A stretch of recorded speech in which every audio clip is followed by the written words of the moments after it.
السلام علیکم ورحمۃ اللہ وبرکاتہ۔ الحمدللہ والصلاۃ والسلام علی رسول اللہ وعلی آلہ وصحبہ اجمعین، اما بعد۔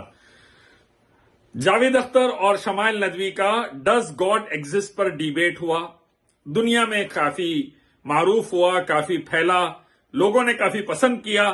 میں دعا دیتا ہوں کہ اللہ تعالیٰ جو خیر شمائل ندوی نے وہاں پر بیان کیا اس کو قبول فرمائے، اگر کچھ غلطی ہو گئی ان سے منہج کی تو اللہ اس کو معاف فرمائے۔ میں یہ کہنے کے لیے حاضر ہوا ہوں کہ ایک عالم دین ندوۃ العلماء سے دیوبندی یا ندوی یا حنفی عالم دین کھڑے ہو کر ڈیبیٹ کرے اور جاوید اختر ہکا بھکا رہ گیا ایتھسٹ دہریہ۔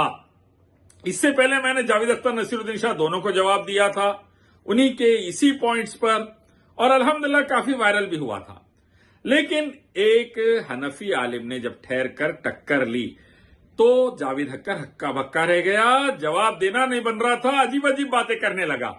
اندازہ لگائیے اگر قرآن و سنت والے، قرآن و حدیث والے، اہل حدیث، سلفی، اہل السنہ کے عالم دین کھڑے ہو جاتے الحمدللہ، کیا حشر ہو جاتا۔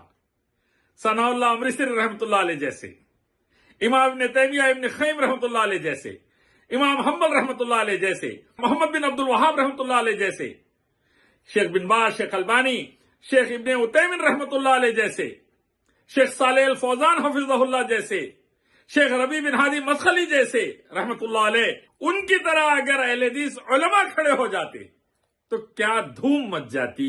اندازہ لگائیے۔ میں نے ماشاءاللہ 500 سے زیادہ ڈیبیٹس توحید و سنت اور شریعت کے اوپر 28 ٹی وی چینلز پہ کیے ہیں، انگلش اردو میں۔ الحمدللہ کوئی اپوننٹ نہیں ٹک سکتا تھا اللہ کے فضل سے، کوئی شرک و بدعت اور کفر والا نہیں کھڑا ہو سکتا الحمدللہ، کوئی ماشاءاللہ دہریہ نہیں کھڑا ہو سکتا تھا الحمدللہ، کیونکہ وَجَاءَ الْحَقُّ وَزَهَقَ الْبَاطِلُ إِنَّ الْبَاطِلَ كَانَ زَهُوقًا۔ حق آ گیا، باطل تباہ ہو گیا، باطل تھا ہی تباہ ہونے کے لیے، تو کوئی باطل والا نہیں ٹھہر سکتا۔ اہل حدیث علماء میں ماشاءاللہ مکی، مدنی، جامعی، سلفی، عمری، سناولی اگر کھڑے ہو جاتے الحمدللہ، یہ کفر، شرک، دہریت کے خلاف توحید و سنت کی دعوت دیتے ہوئے، تو کیسا الحمدللہ اثر رہتا۔ صرف سوچیے، اللہ اکبر، کیسا امپیکٹ پڑتا، کیسا زبردست حق کی دعوت رہتی۔ شمائل ندوی صاحب چونکہ حنفی ہے، عقائد میں انہوں نے چونکہ حنفی، دیوبندی یا ندوی یا صوفی یا رافضی عقائد میں اللہ تعالیٰ کو مخلوق سے کنیکٹ کر دیا۔ ڈیبیٹ کے 15ویں منٹ سے دیکھیے آپ لوگ، جبکہ اللہ تعالیٰ کی ذات مخلوق سے بالاتر ہے۔ سبحان اللہ عما یشرکون، اللہ عرش استویٰ، لیس کمثلہ شیء۔ اللہ کی ذات بہت اونچی ہے جس سے وہ شریک ٹھہراتے ہیں۔ اللہ تعالیٰ کی کوئی مثال کی مثال نہیں دے سکتا۔ اللہ عرش پر استوا ہے، کیسے ہے اللہ ہی جانتے ہیں، اپنی شان کے مطابق۔ یہ والی کیفیت بیان کرتے ہوئے اہل حدیث علماء اگر یہ ڈیبیٹ کا حصہ ہوتے، مجھے یقین ہے جاوید اختر کے عقیدے کے ٹکڑے ٹکڑے ہو جاتے، دھجیاں اڑ جاتی۔ لیکن افسوس، کہیں پر ہمارے پاس ہم آپس میں ہی بہت زیادہ دستے گرباں تو نہیں ہیں، ایک دوسرے کو گرانے میں، ہلانے میں، دبانے میں، ایک دوسرے کے خلاف فائرنگ کرنے میں مصروف تو نہیں ہے۔